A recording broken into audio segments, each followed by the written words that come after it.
everyone, my name is Roya and today I'm coming to you with the books that I got during Portland Book Week. So if you don't know, Portland Book Week is a bookstore crawl that happens in Portland once a year. It goes for more than a week. Because it encompasses 2 weekends. And I once again blacked out the board, went to 25 bookstores, got each of them to stamp my my bingo sheet. In doing so, I did find some really awesome books and go to some fun events and things like that.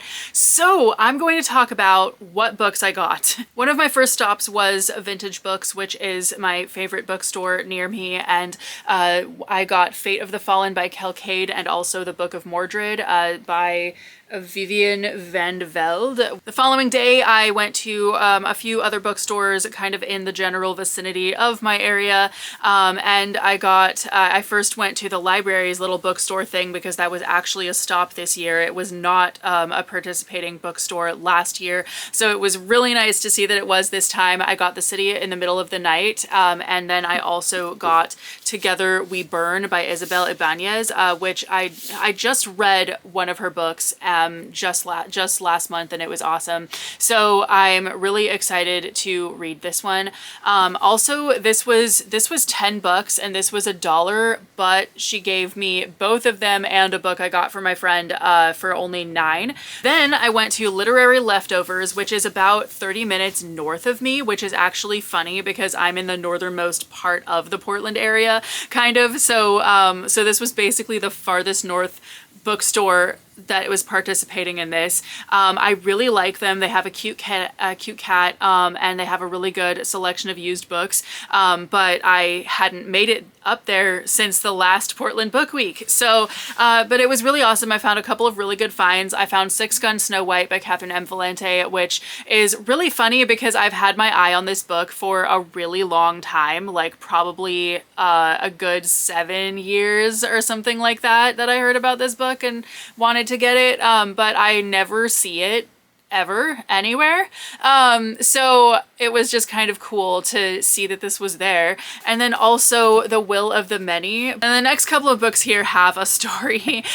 So I went to go and meet one of my favorite authors, Robin Hobb, at a small bookstore that is in Portland. And I got there with plenty of time pretty much, but I didn't get in line. I didn't just hop in line right away, which was a big mistake. And it turned out that they were at capacity for the event, just a few people ahead of me.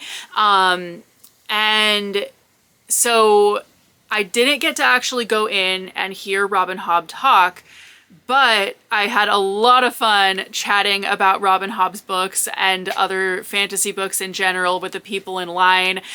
We had a really good discussion and we talked about all kinds of fun stuff.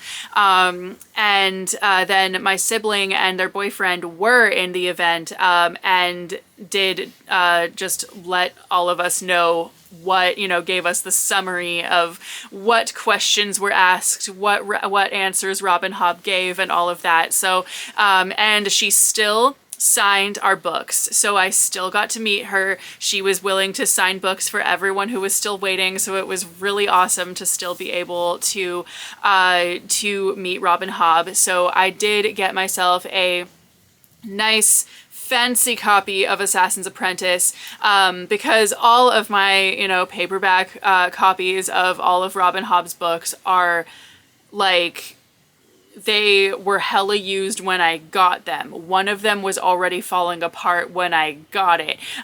So it's just nice to have a nice copy.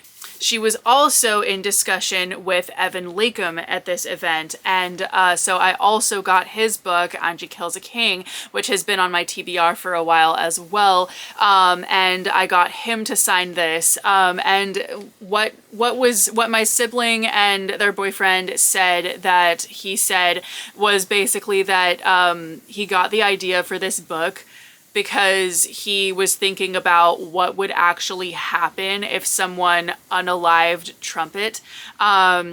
and the chaos that would actually, you know, how bad things could actually happen from something like that happening. And so that made me extra excited to read this book and see what the heck happens to our main character after she kills a king. Then I did also that same day go to a neighboring bookstore and get this, which is Zara's Paradise. This is a like graphic novel kind of about a girl in Iran blogging about or vlogging about what is going on, and that I've never heard of this book, even though I'm Persian and I keep tabs on Persian books and all of that.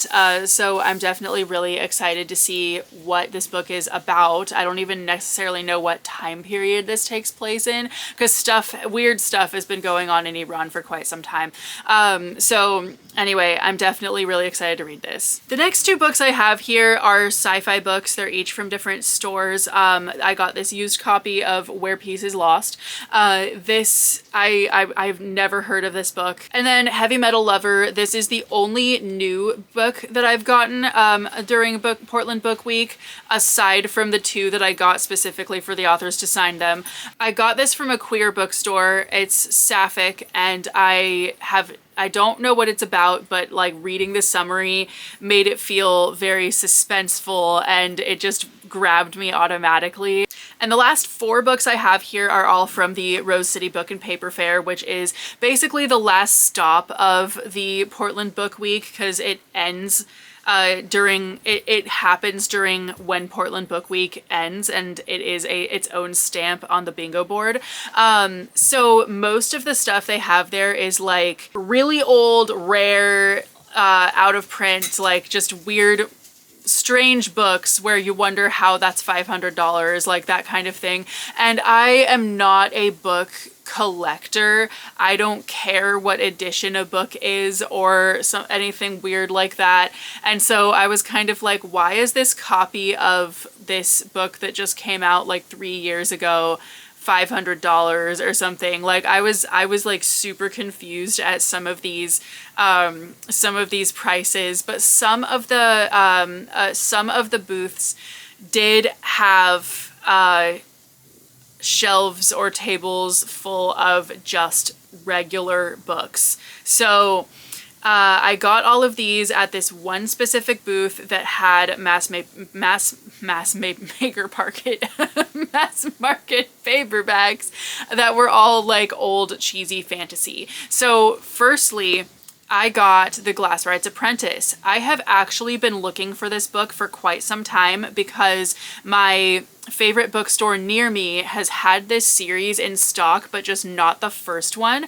And I remember I looked it up on Goodreads when I saw that they had basically the whole series on the shelf, and then I thought like, wait, but they don't have the first one. If they had the first one, I would get it, but they don't. So now I've never found the first one anywhere, so it was really cool to see this. So of course I got it. And then I also got To Visit the Queen, because it has a cat on it, and it even has a little blurb here that says cat lovers will be thrilled.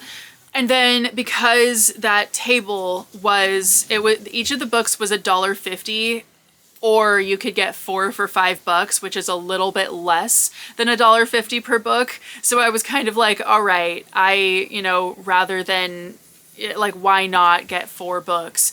So I got Turn of Light by Julie Cernetta. This just sounds super good. It sounds like a really weird, kind of whimsical small town fantasy that's also really not. And then I got Hammerfall by C.J. Cherith. This is a book I had not heard of at all, but we were literally listening to Hammerfall on the way there, and so I was like, that's just funny as heck. I should just get it. And I read the back, and it does sound really interesting. So anyway, so those are the books that I got during Portland Book Week. It was so fun, and I definitely got too many books, but that's really okay, because some of them were really good deals, and some of them are now signed by the authors. So I'm really excited. So anyway, aside from Assassin's Apprentice, since I've already, of course, read it, let me know what books of these I should read first, and I will see you very soon with a new video. Thank you guys so much for watching. Bye.